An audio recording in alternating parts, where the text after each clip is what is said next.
Wow, what a way to end the game. Ladies and gentlemen, boys and girls, and people from all around the world. It is just truly rocking and building. And I had to catch a breath on that one. That was a very good game. First things first, tip my hat to the Indianapolis Colts. Put up a great fight. Great fight for the division because literally we're the only two teams qualified for the division. Excuse me. Jaguars and Titans are practically out the window, but that's a whole different discussion.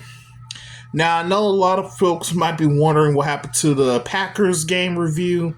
I try to upload it, but it keeps getting blocked out. I guess because there was some audio because I was watching NFL Red Zone, so I think the league kind of gave. So I'm going to go ahead and do that part first, and then I'll do from today's game. So from last Sunday, tip my hat to the Green Bay Packers. Put up a wonderful, wonderful battle. It came down to the wire. They kicked the game-winning field goal, picked up Brandon McManus out of the blue, and he won it for him. But overall, it was just a great game. I still think that would be a great Super Bowl matchup. CJ Stroud versus Jordan Love, that would be like a phenomenal big matchup once they get the right guys at the right moment. Problems that I had with that game against the Packers is the fact that our O-line, where are they? Where were they? We were looking for y'all guys. Did y'all not remember that there was a game going on? Come on.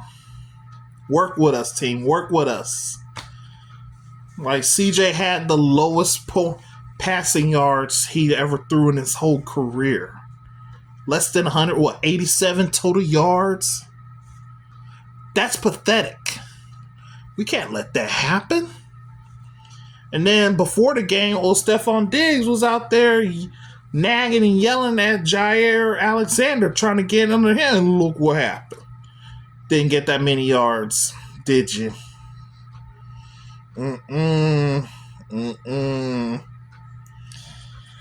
Oh, my goodness. It's just so sad. It really is.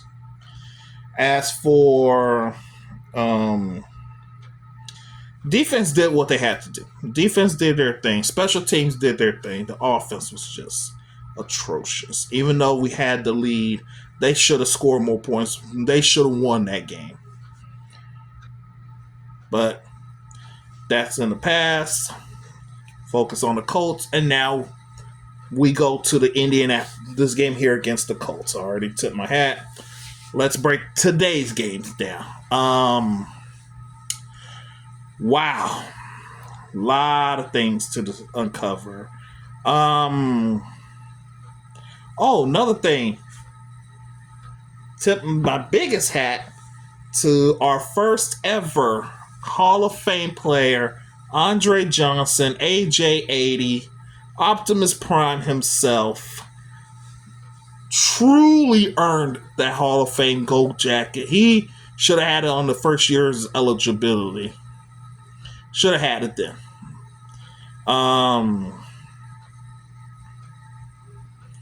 But that being said, congrats to him.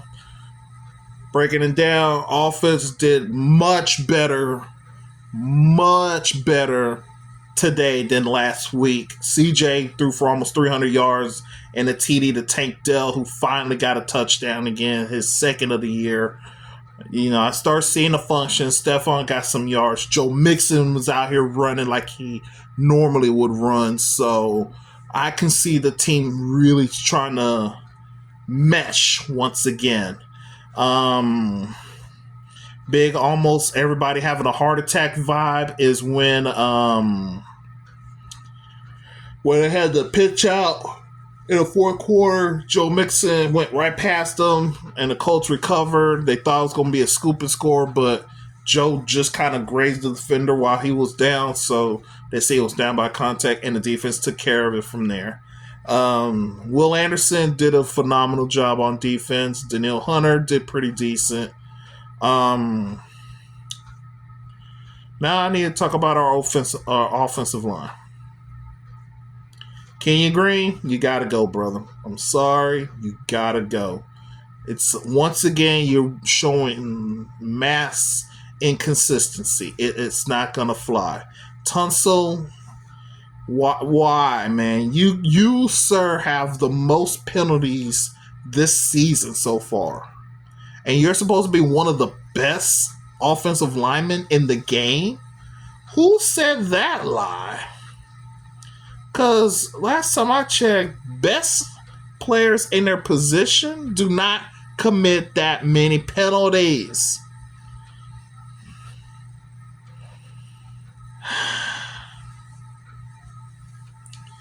And see, and I get it.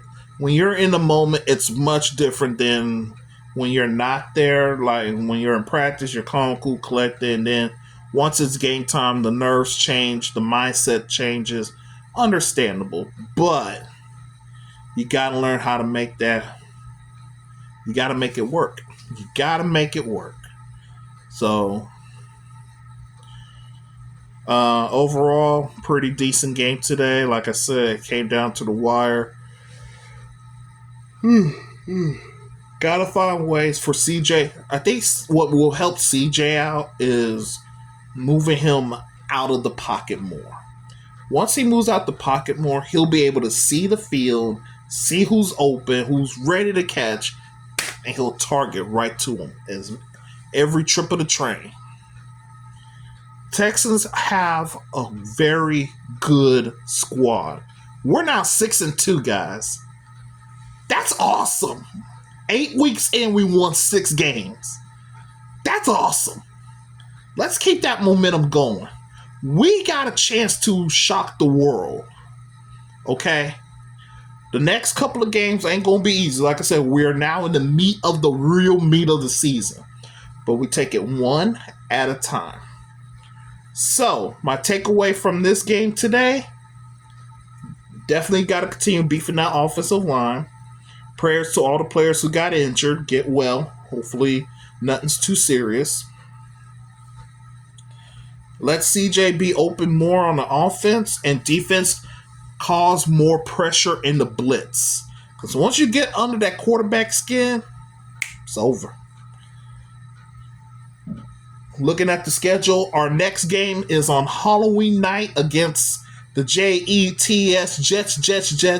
in their house. Let's not forget what happened last year when they beat us 30-6 with Zach Wilson at quarterback. Don't worry, he's no longer there. He's with the Denver Broncos. We're going to play there Thursday. I know, and also that's the place where CJ suffered a concussion. We're not going to allow that this time, right, offensive line? Right. Block for CJ. Block for CJ. And the rest of the offense will roll. Because once you get a good 30-piece 40 burger on them, it's over. We win. So get ready for the Jets this Thursday night. Everybody put your hands in. Texans on 3. 1, 2, 3. Texans. Let's get it, y'all.